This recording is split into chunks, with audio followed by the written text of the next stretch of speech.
You're hearing the Paul W. Smith Show. News Talk 760 WJR. I was lucky enough, well, in this job I've been lucky enough, period, just for a lot of reasons in these past 52 years. But I got to tell you, a big part of it is the people I meet, like you, out and about or wherever, or our folks in the WJR Travel Club. You can go to WJRTravelClub.com online all the time to find out what's going on. And out and about doing things that I'm asked to do because of the fact that I host a morning radio show. My first encounter with Charles Barkley was in Philadelphia because that's where he played. When I first met him, I've said this before, I thought he was a football player. He's so big, but nope, a basketball player.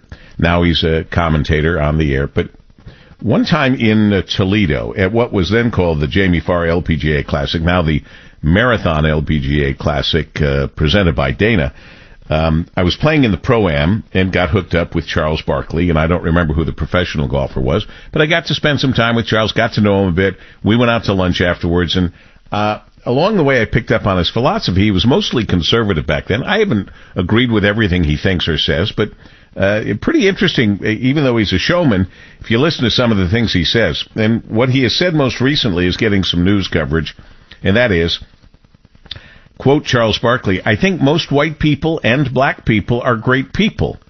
I really believe that in my heart. But I think our system is set up where our politicians, whether they're Republicans or Democrats, are designed to make us not like each other. So they can keep their grasp of money and power. They divide and conquer."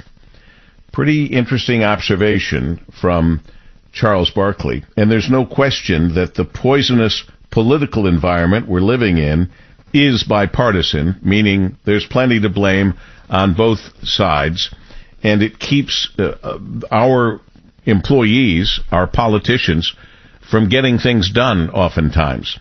Well, Professor David Dulio, the director of Oakland University's Center for Civic Engagement, has set out to fix this problem among both parties. And he came on the show to talk to us about this panel discussion, the first one toward a more perfect union. This one was Defy the Divide, A Path to Civility, featuring U.S. Representatives Alyssa Slotkin, the Democrat from Holly, Debbie Dingell, the Democrat from Dearborn, and Fred Upton, the Republican from Kalamazoo, members of the U.S. House of Representatives Problem Solvers Caucus. That's an evenly divided group of lawmakers who work to create bipartisan solutions to important policy issues. I asked Professor Dulio to come back after that first meeting, that first panel discussion, and tell us how it went. So now's the time. The director of Oakland University's Center for Civic Engagement, Professor Dave Dulio. Good morning, Professor. Good morning, Paul W. Thanks for having me back. It's my pleasure. How did it go? It was terrific. And I'll tell you just a couple of highlights. One is, it's a pretty low bar, right? But we had Democrats and Republicans in the same phone call, same Zoom call, talking about different policy issues, talking about the system that's in Washington right now, and they got along. They talked about differences and didn't yell at each other. It was refreshing, right, to see that this is something that can actually happen. And another piece that I think doesn't get out there enough is that there is bipartisan work happening in Washington. We just don't hear about it all that much. And one example that was cited yesterday, the Great Lakes Restoration Initiative Act, passed the House of Representatives last year with 345 votes. Right? That's incredibly bipartisan. It's something that matters here in our state. It's something that affects our state. And lawmakers, they got it done in a bipartisan way. So it can happen. We just don't hear about it very much.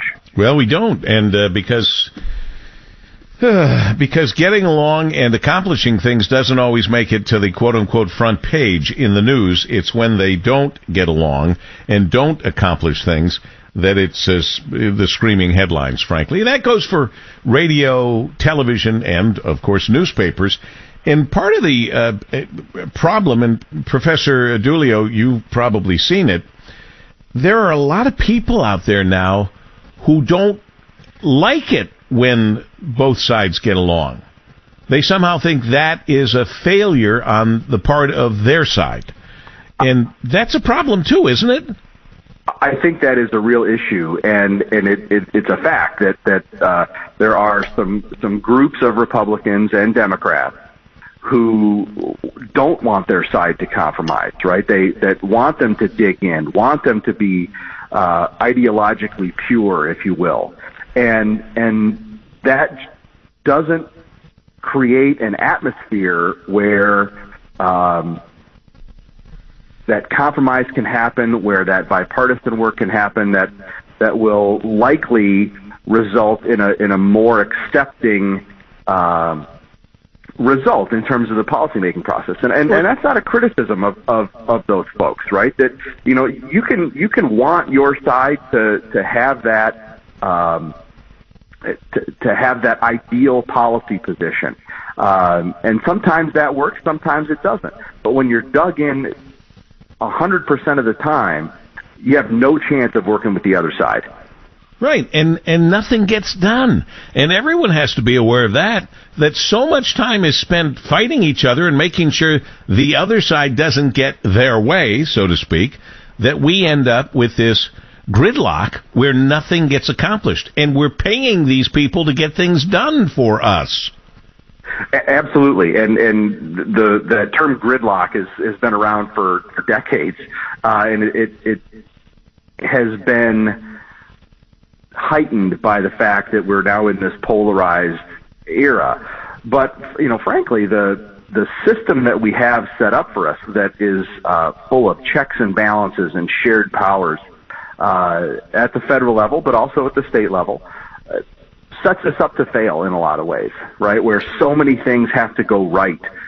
So many hurdles in the legislative process have to get cleared that it's tough to get something passed. Not all the time, and Congress can and does work pretty quickly when it wants to. But adding on this polarization and sort of division that we have just makes that even more difficult. Indeed it does. Okay, the first panel discussion in the history books, it was Defy the Divide, A Path to Civility. What's the next topic, next discussion? We're not quite ready to say just yet. We've got a couple irons in the fire, but have you back on and we'll talk about it. And if folks want to see the recording of the session yesterday, they can go to oakland.edu/poli-sci/CCE or just search for it on YouTube. That might be the easiest way. Just search for it on YouTube. Oakland University Center for Civic Engagement. The director, Professor Dave Dulio, and of course you're invited back when you have the information for the next one. We support you. Thanks very much. Thank you, Professor, as we continue at just about 7:30 on WJR.